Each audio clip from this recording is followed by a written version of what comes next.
كده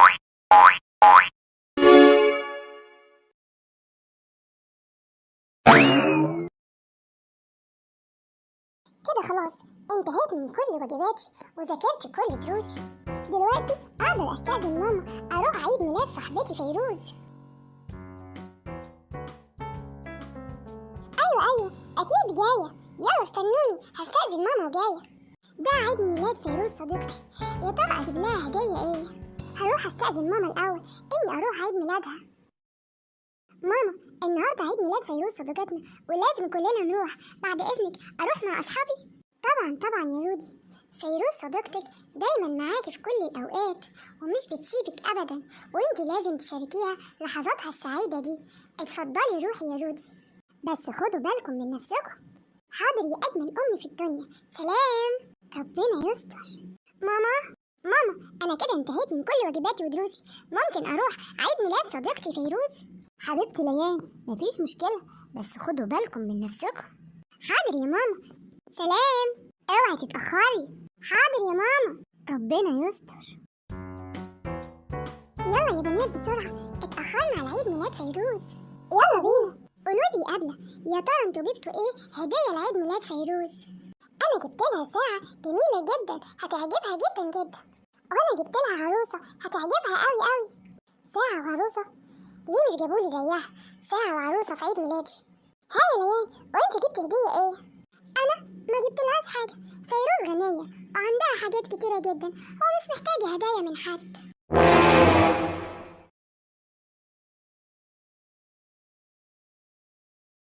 فيروز كل سنة وانت طيبة. كل سنة وانت طيبة يا فيروز، وانتوا طيبين. انا مبسوطة قوي ان انتوا جيتوا عيد ميلادي، وكمان هتشاركوني اللحظات السعيدة دي. استنوني جاية حالا. فعلا يا ليان كلامك مظبوط، فيروز شكلها غنية جدا ومش محتاجة هدايا من حد. انا مش هديلها العروسة. شايفين عاملين لها عيد ميلاد كبير ازاي؟ ايوه فعلا دي محظوظة، عيد ميلادها اكبر من عيد ميلادي. اكيد عاملين لها تورته كبيرة جدا. اكيد طبعا، انتوا مش شايفين الضيوف كتير قد ايه؟ دي هيجيلها هدايا بالهبل، اكيد هدايا كتير جدا. انتم اخدتوا بالكم من الفستان اللي هي لابساه؟ حلو قوي، شكله غالي جدا. ايوه فعلا، يا بختها.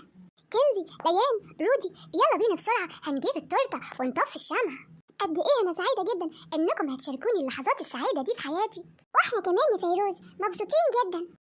اكيد كلنا مبسوطين اننا هنشاركك اللحظات السعيده دي، وبنتمنى لك في السنه الجديده تكون سنه سعيده عليكي. شكرا ليكم كلكم، انا بحبكم قوي. يلا بينا التورته خلاص هتوصل.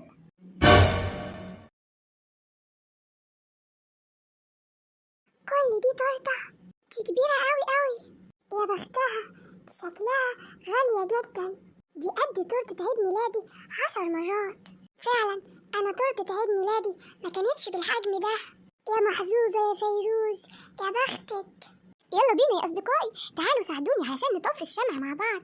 Happy birthday to you, happy birthday to you فيروز, happy birthday to you.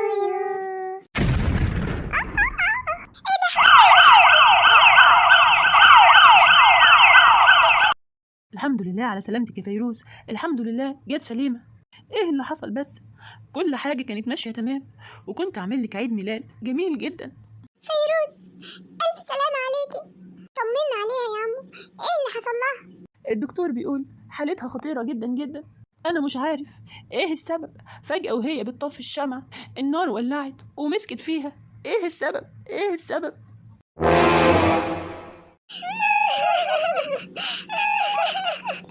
معقولة احنا السبب في اللي حصل لفيروز؟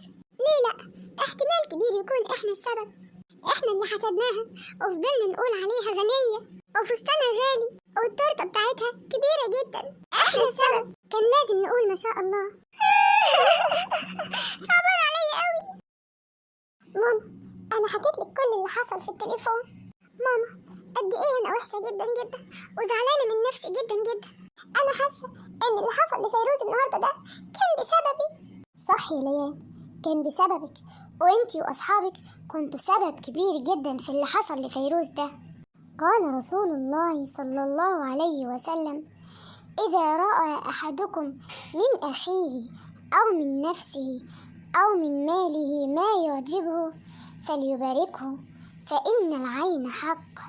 صدق رسول الله صلى الله عليه وسلم.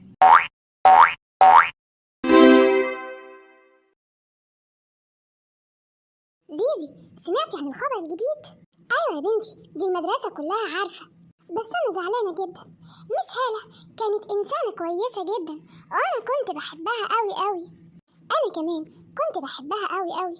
يا ترى المديرة الجديدة اللي هتيجي بدل مس هالة هيكون شكلها إيه؟ يا ترى هتكون طيبة زي مس هالة ولا لأ؟ تفتكري المديرة الجديدة هتعمل نظام جديد للمدرسة؟ أنا نفسي تكبر وقت الفسحة شوية، ويا سلام لو سمحت إننا نجيب تليفوناتنا المدرسة، ويا سلام لو زودت حصص الألعاب. يا بنات المديرة الجديدة وصلت تحت في مكتبها. يا بنات ردي علينا بسرعة. ما تردي يا بنتي. حاضر اصبروا عليا. ايه ده؟ ايه اللي حصل لفروحة؟ امالها ماشية عاملة كده؟ فروحة سمعتي عن المديرة الجديدة؟ ممنوع الكلام معايا، ولو واحدة فيكم حابة تتكلم معايا لازم تستأذن الأول. نسيت، لو واحدة فيكم حصل لها أي مشكلة أنا ما عنديش مشكلة، ممكن أحلها لها بكل سهولة. يلا سلام، ضيعتوا من وقتي كتير. ايه ده؟ حد فاهم حاجة؟ فروحة ليه عملت معانا كده؟ طريقة كلامها متغيرة قوي. أنا كمان مش فاهمة حاجة. قلتلكم من البداية اسمعوني وانتم مش اديتوني فرصة اتكلم. انت فاهمة فروحة ليه عملت معانا كده؟ ايوه طبعا، فروحة مامتها هي المديرة الجديدة. انت متأكدة من الكلام ده؟ اكيد طبعا متأكدة، زي ما انا متأكدة اني شايفاكم دلوقتي. علشان كده فروحة اتكلمت معانا بالاسلوب ده، متكبرة مغرورة، شافت نفسها علينا علشان مامتها بقت مديرة المدرسة. اهم حاجة في الموضوع، يا ترى ليان اختها هتعمل زيها هي كمان؟ السلام عليكم يا بنات، عاملين ايه؟ الله، في ايه؟ ليه عملتوا معايا كده؟ ردوا عليا، ليه مش بتردوا عليا؟ روحي شوفي اختك فروحة عملت معانا ايه واتكلمت معانا ازاي علشان مامتك هي بقت مديرة المدرسة. فروحة اختي.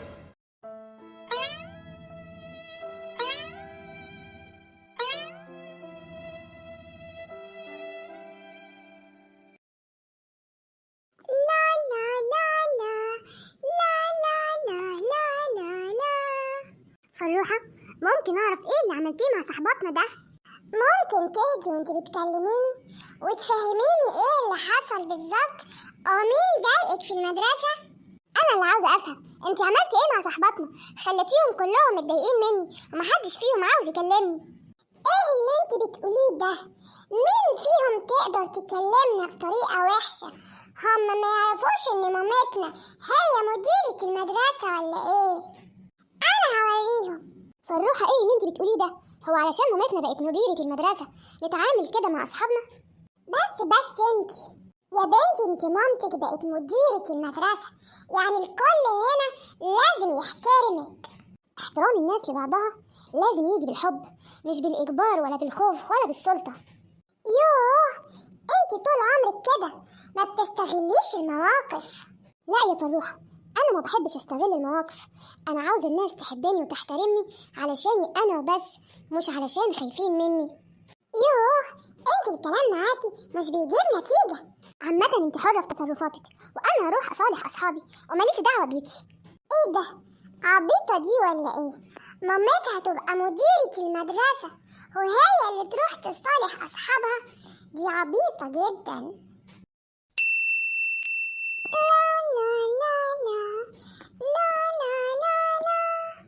شوفي فروحة بتعمل ازاي؟ سيبك منها. السلام عليكم ورحمة الله وبركاته. وعليكم السلام ورحمة الله وبركاته. حبايبي الحلوين، النهارده ان شاء الله مش هناخد حاجه، ولكن عاوزين نحضر مع بعض نعمل حفله صغيره نحتفل بيها بمديرتنا الجديده. مس المديره الجديده هتبقى مامتي. ايوه يا فروحه، عارفه انها مامتك. اتفضلي اقعدي، وبعد كده قبل ما تتكلمي لازم تستأذني. حاضر يا مس. فروحه تعالي اقفي هنا على الفصل، شوفي مين بتتكلم على ما اعمل المكالمه دي. حاضر يا مس. انتوا عارفين المس اختارتني انا بالذات ليه؟ علشان اقف عليكم، علشان انا بنت المديره. مغروره، متكبره، واحده شايفه حالها. ايه ده؟ انتوا كلكم بصيتوا الجهه التانيه ليه؟ بصوا عليا هنا.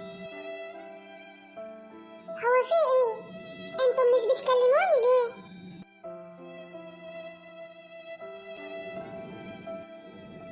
خلاص انا مش هزعل نفسي، بكره يعرفوا قيمتي ويرجعوا لي تاني. انا بنت المديره، هسلي نفسي والعب جيم. لا لا لا لا لا. ايه ده؟ اصحابي اتصوروا الصوره دي امتى؟ وليه اتصوروا من غيري؟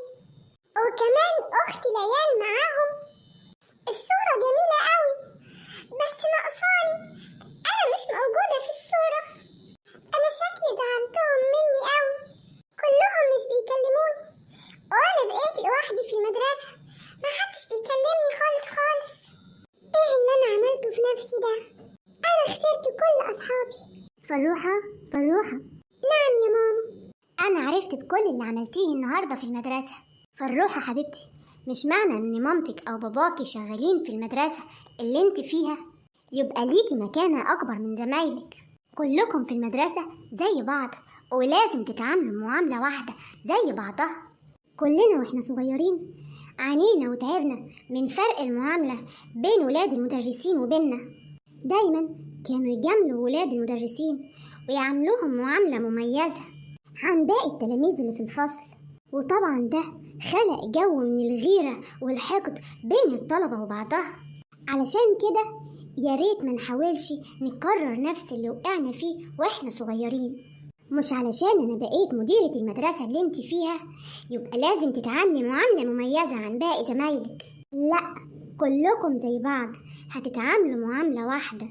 الناس سواسية كأسنان المشط. العدل يا فروحة هو ميزان الله سبحانه وتعالى الذي وضعه في الخلق، ومن العدل المساواة بين الناس في الحكم والقضاء. فهمتيني يا فروحة؟ فهمتك يا ماما. بكرة لازم تعتذري لكل صديقاتك. صح يا ماما، أنا غلطت في حقهم، ما كانش لازم أتعامل معاهم كده. بكرة لازم أعتذر لهم كلهم علشان أظهر معاهم في الصورة. أصحابي الحلوين، لو عجبكم موضوع الحلقة ما تنسوش تعملوا لنا لايك، ولو أول مرة تشوفونا شرفونا واشتركوا معانا في القناة، وما تنسوش تشوفوا حلقاتنا اللي فاتت، هتعجبكم جدا جدا، واستنونا في حلقات تانية كتير جاية.